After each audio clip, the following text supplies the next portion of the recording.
Бәріне сәлем достар. Бүгін біз 6-шы сыныптың қазақ тілінің 10-шы тарауының 9-шы параграфын өтетін боламыз.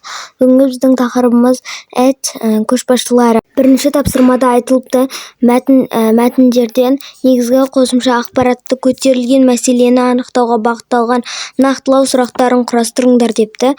Мен мәтінді оқып алғанмын, сіздер бір оқып алыңыздар. Ал мен қосымша ақпаратты көтерілген мәселені анықтауға бағытталған нақтылау сұрақтарын құрастырамын. Негізгі ақпаратқа бағытталған сұрақтар. Билл Гейтс қандай компанияның негізін қалаушы? Microsoft жүйелері әлемдегі компьютерлердің қанша пайызында орнатылған?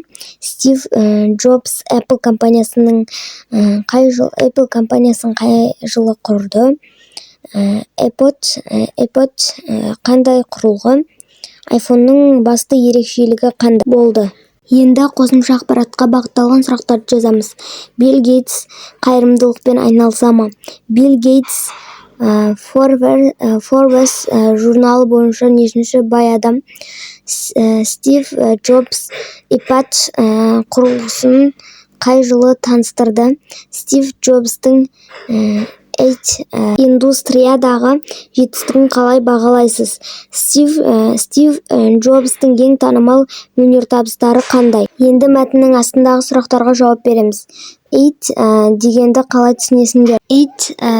Ақпараттық технологиялар, компьютерлер мен бағдарламалық қамтамасыз етуді пайдалана отырып, ақпаратты өңдеу, сақтау және тарату технологияларының жиынтығы. Екінші сұрақ.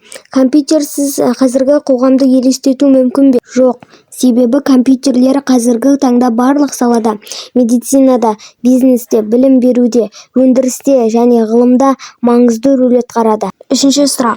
Басқа қандай көшбасшыларын білесіңдер? Марк Цукерберг, Facebook негізін қалаушы Илон Маск, Tesla, SpaceX жетекшісі Джефф Безос, Amazon негізін қалаушы Ларри Пейдж және Сергей Брин Google негізін қалаушылар. Екінші тапсырма.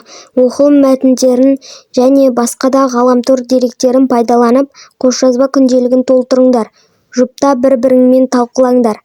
Компанияның атауы, өнімдері. Компанияның атауы Microsoft, өнімдері Windows, Office, Azure. Компанияның атауы Apple, iPhone, iPad. Компанияның атауы Google, өнімдері Google Search, Android, Gmail. Компанияның атауы Amazon, өнімдері Oz, Kindle, Edge. Компанияның атауы Tesla, электромобильдер, SpaceX зымырандары. Енді бізде үшінші тапсырма. Аталған кісілердің бірімен кездессеңдер, не жайлы сұрар едіңдер? Жұптасып сұхбаттасыңдар. Стив Джобспен сұхбат.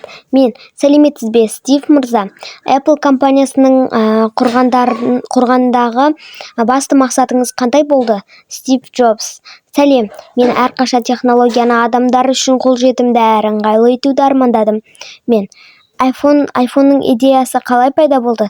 Стив Джобс.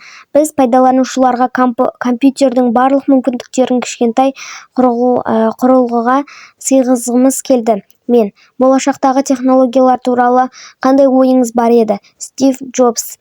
Мен жасанды интеллект пен роботты техниканың болашағын зор деп ойлаймын. Төртінші тапсырма. Көшбасшысымен диалогты жазыңдар. Тыныс белгілерін қойылу себептерін түсіндіріңдер. Мен, Билл мырза, Microsoft корпорациясының болашағы қандай деп ойлайсыз? Билл Гейтс. Біздің мақсатымыз жасанды интеллект пен бұлттық технологияларды жетілдіру. Мен, жас кәсіпкерлерге қандай кеңес берер едіңіз? Билл Гейтс. Ең бастысы білім алу мен үздіксіз даму. Технологиялар өзгеріп отырады. Сол себепті жаңа нәрселерді үйренуден ешқашан қорықпаңыз. Бесінші тапсырма. Сұрақтарға жауап бере отырып, өз ойларыңды таратып жазыңдар. Бірінші сұрақ. Болашақта қандай жаңалық ойлап табуды армандайсыңдар? Екінші сұрақ. Сендер ойлап тапқан жаңалықтың атауы қай тілде болады? Үшінші сұрақ. Ғылым мен бизнесті ұштастырудың маңызы қандай? Бірінші сұрақтың жауабы. Ақылды үйлерді жетілдіре беретін жасанды интеллект немесе адамдардың денсаулығын бақылайтын гаджет ойлап тапқым келеді.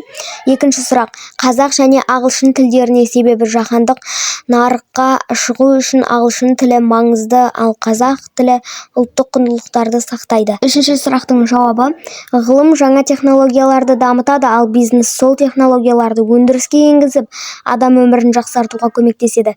Достар, мен 1000 подписчикке жеткізіп тастау керек. Тез жеткізіп тастайық. Осымен менің видеом аяқталды. Сау болыңыздар.